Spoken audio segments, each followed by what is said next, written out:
सुप्रभात बच्चों, आज हम आपकी पाठ्य पुस्तक हिंदी के पाठ 8 का अध्ययन करेंगे जिसका शीर्षक है घमंडी कौआ। तो चलिए पाठ को पढ़ते हैं और जानते हैं कौए के स्वभाव के बारे में कि किस प्रकार से वो अहंकार करता है, घमंड करता है, जो कि नहीं करना चाहिए क्योंकि सभी प्राणियों को ईश्वर ने बनाया है, सब उसकी संतान है, सब बराबर है। तो पाठ को पढ़ते हैं विस्तार पूर्वक। पाठ 8 घमंडी कौआ। सभी प्राणी एक ही ईश्वर की संतान है। उसने सभी को विशिष्ट गुण प्रदान किए हैं।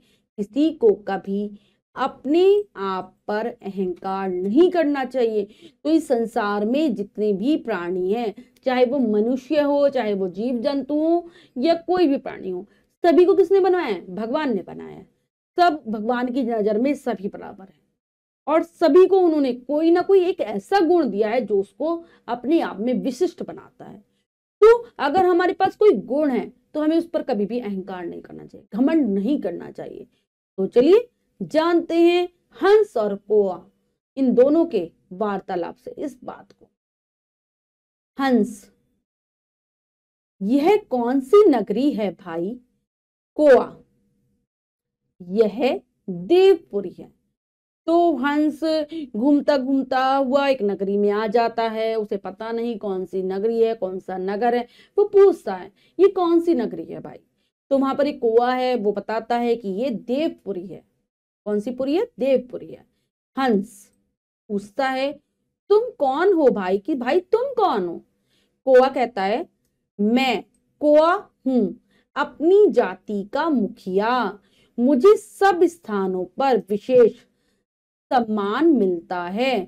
मैं बुद्धिमानों से बढ़कर बुद्धिमान और विद्वानों से बढ़कर विद्वान हूं। तुम मेरी अनुमति के बिना यहाँ आए हो, वापस चले जाओ। तो जब पूछता है हंस कौए से कि तुम कौन हो, तो कौआ बताता है कि मैं कौआ हूं और मैं क्या हूं? अपनी जाति का, जो मेरे कौए के जितने भी लोग हैं कौए जाति के, उन सबका मैं मुखिया हूं, सरदार हूं, मैं सबका नेता हूं। और मुझे सभी स्थानों पर विशेष सम्मान मिलता है। सम्मान यानी कि बहुत आदर करते हैं सब लोग मेरा। मैं क्योंकि अपनी तारीफ करे जा रहा था, अपनी बढ़ाई करा जा रहा था। कौआ कहता है मैं बुद्धिमानों से बढ़कर बुद्धिमान हूं, मुझ में बहुत बुद्धि है, जितने भी बुद्धिमान हैं उन सबसे ज्यादा बुद्धिमान हूं मैं। और विद्वानों से बढ़कर विद्वान हूं, यानी कि ज्ञानियों से बढ़कर ज्ञानी हूं, मेरे अंदर बहुत ज्ञान है। और तुम मेरी अनुमति यानी कि मेरी आज्ञा के बिना यहाँ नहीं रह सकते, इसीलिए तुम मेरी अनुमति के बिना यहाँ आए हो, इसलिए तुम यहाँ से वापस चले जाओ, कहता है ऐसा। हंस फिर पूछता है यह कौन सा पेड़ है? कौआ कहता है यह बरगद का पेड़ है। जहां पर वो दोनों बैठे थे वो पूछता है कौन सा पेड़ है? कौआ बता देता है बरगद का पेड़ है। हंस पूछता है आके यह कौन सी नदी है? फिर वो नदी के बारे में, पेड़ के नीचे एक नदी बह रही थी, उस नदी के बारे में पूछता है कौन सी नदी है? तो कौआ बताता है, क्या कहता है कौआ? यह गंगा है। तुम कहां से आए हो? मेरे पेड़ पर क्यों बैठे हो? जाओ यहां से। तो कौआ उसे बताता है कौन सी नदी है? ये गंगा नदी है। तुम कहां से आए हो? पूछता है हंस से। और मेरे पेड़ पर क्यों बैठे हो? तुम यहां से चले जाओ। उसे भगाने की कोशिश करता है पूरी तरीके से। तो हंस बताता है, उसे कौए को बताता है, क्या कहता है हंस? भैया मैं हिमालय से आ रहा हूं। मैं कहां से आया हूं? मैं हिमालय पर्वत से आ रहा हूं। कौआ पूछता है हंस से हिमालय क्या है? तो कौए को हिमालय के बारे में भी नहीं कुछ पता था, वो पूछता है हिमालय क्या है? हंस कहता है हिमालय संसार का सबसे बड़ा पर्वत है। तो बताता है हिमालय की महिमा के बारे में कि वो हिमालय जो है वो संसार का यानी कि पूरी दुनिया का सबसे बड़ा पर्वत है, सबसे बड़ा पहाड़ है। कौआ कहता है होगा, तुमने सुना नहीं, मेरे पेड़ से जाओ। तो कौआ कुछ सुनने के लिए तैयार ही नहीं था उसकी बात। तो कहता है कि अच्छा होगा, तुमने मेरी बात अभी तक सुनी नहीं, तुम मेरे पेड़ से चले जाओ। तो हंस कहता है भैया मैं थक गया हूं, थोड़ी देर आराम कर लूं फिर उड़ जाऊंगा। क्योंकि हंस हिमालय पर्वत से आया था, बहुत दूर से आया था, तो उससे कहता है कोई से कि मैं थक गया हूं, मैं थोड़ी देर यहाँ पर आराम कर लेता हूं और फिर यहाँ से चला जाऊंगा, उड़ जाऊंगा यहाँ से। कौआ पूछता है फिर कौआ अच्छा तो तुम उड़ना भी जानते हो? तो कहते तुम्हें उड़ना भी आता है हंस से?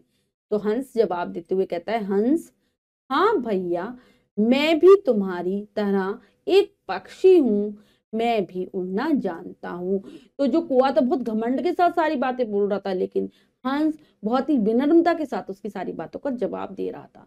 वो कहता है, मैं भी तुम्हारी तरह ही एक पक्षी हूँ, पंछी हूँ, मैं भी उड़ना जानता हूँ। तो सभी पंछी जिनके पंख होते हैं वो सभी उड़ना जानते हैं। कौवा कहता है, मेरी तरह उड़ना जानते हो क्या? तुम्हें मेरी तरह उड़ना आता है? तो हंस जवाब देता है, हंस, हाँ, क्यों नहीं, तुम्हारी तरह मुझे भी उड़ना आता है। तो क्यों नहीं, मुझे भी तुम्हारी तरह उड़ना आता है, मैं भी तुम्हारी तरह उड़ सकता हूं। ऐसा जवाब देता है हंस कौवे को। कौवा, अच्छा, तो तुम कितनी तरह की उड़ाने जानते हो? अब कौवा आगे पूछता है, तुम्हें कितनी तरीके से उड़ना आता है, कितनी तरीके की तुम उड़ानों को जानते हो? तो हंस क्या जवाब देता है, हंस, हे भगवान, क्या उड़ना भी कई तरह का होता है? पर मैं तो एक ही तरह का उड़ना जानता हूं। तो पूछता है, उसको आश्चर्य होता है हंस को इस बात से। वो भगवान को याद करने लगता है, कहता है, क्या उड़ना भी कई तरीके का होता है? मुझे तो केवल एक तरीके का ही उड़ना आता है। कौवा, बस, मैं तो 50 तरह से उड़ना जानता हूं। दम है तो मेरे साथ उड़ लो, देखें कौन जीतता है। दोनों उड़ते हैं। हंस उड़ते उड़ते पीछे रह जाता है। तो कौवा घमंड में बोले जा रहा था, आगे कहता है कि मैं तो 50 तरीके से उड़ना जानता हूँ। चलो, अगर तुम में दम है, तुम में हिम्मत है, तो मेरे साथ उड़कर दिखाओ, देखते हैं कौन जीतता है हम दोनों में से। तो दोनों एक साथ जब उड़ान भरते हैं, कौवा तेजी से उड़ता है और हंस पीछे रह जाता है। कौवा कहता है, कौवा, अरे इतना पीछे रह गए, तुम एक उड़ान जानते हो, वह भी अच्छी तरह नहीं जानते, क्या थक गए हो? तो कहते तुम एक तरीके से उड़ना जानते हो, एक ही तरीके की उड़ान आती है तुम्हें, फिर भी तुम पीछे रह गए, क्या तुम थक गए हो? क्या तुम्हें थकान होने लगी? ऐसा पूछता है कौवा हंस से। तो हंस जवाब देते हुए कहता है, हंस, नहीं भैया, जितना दम है उतना उड़ रहा हूं, कि जितना मेरे में हिम्मत है, जितने मेरी ताकत है, उतना ही मैं उड़ रहा हूं, उससे ज्यादा मैं नहीं उड़ सकता। कौवा, लो मेरी 50 तरह की उड़ाने देखो। कौवा तो और घमंड में भर जाता है, वो तो कहता है किसी तो उड़ना ही नहीं आता, उड़ाने भी नहीं जानता। तो कहता है तुम मेरी 50 तरीके की उड़ाने देखो। कौवा कई तरह उड़कर दिखाता है, फिर वह थककर नीचे नदी में गिरने लगता है। तो बहुत अहंकार था कौवे में, बहुत घमंड था, वो अलग अलग तरीके से उड़कर हंस को दिखाने लगता है और अंत में वो थक जाता है और थककर नदी में गिरने लगता है। तो हंस क्या कहता है कौवे से, हंस, प्यारे भैया, आओ मेरी पीठ पर बैठ जाओ, मैं तुम्हें बरगद के पेड़ पर पहुंचा देता हूँ। हंस में दया की भावना थी, विनम्रता थी।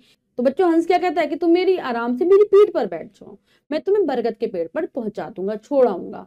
कौवा क्या कहता है, कौवा, अच्छा, तुमने दया करके मेरी जान बचाई, तुम बहुत अच्छे हो।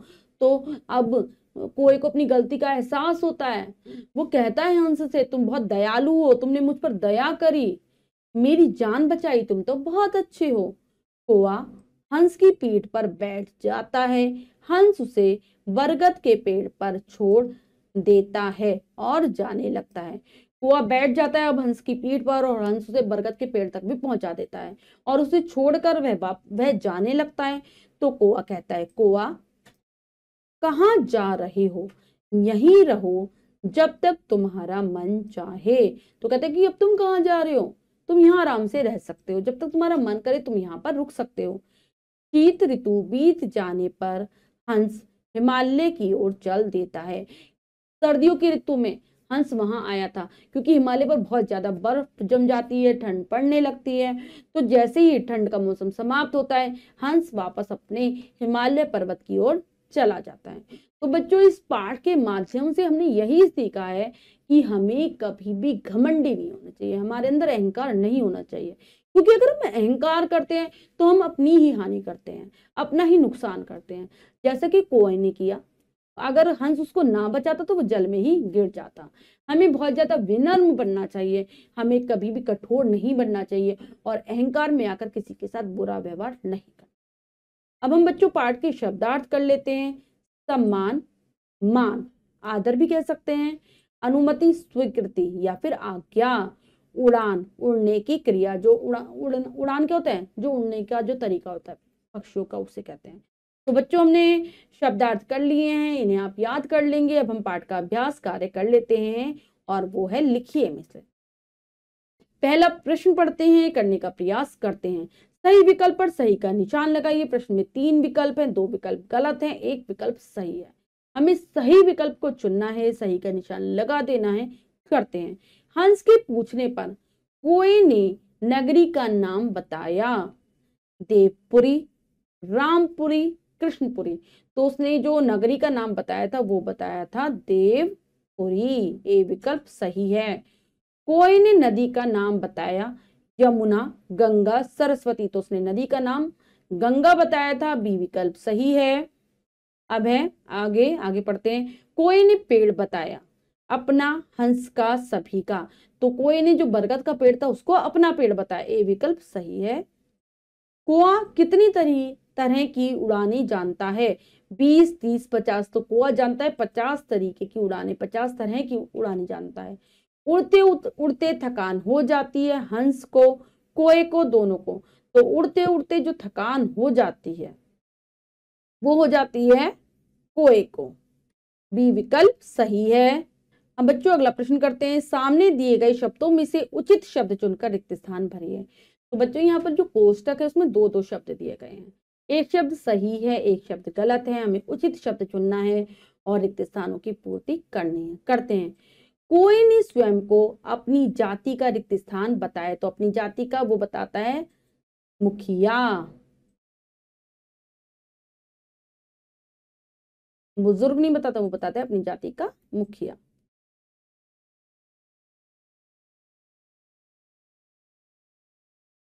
नेक्स्ट है।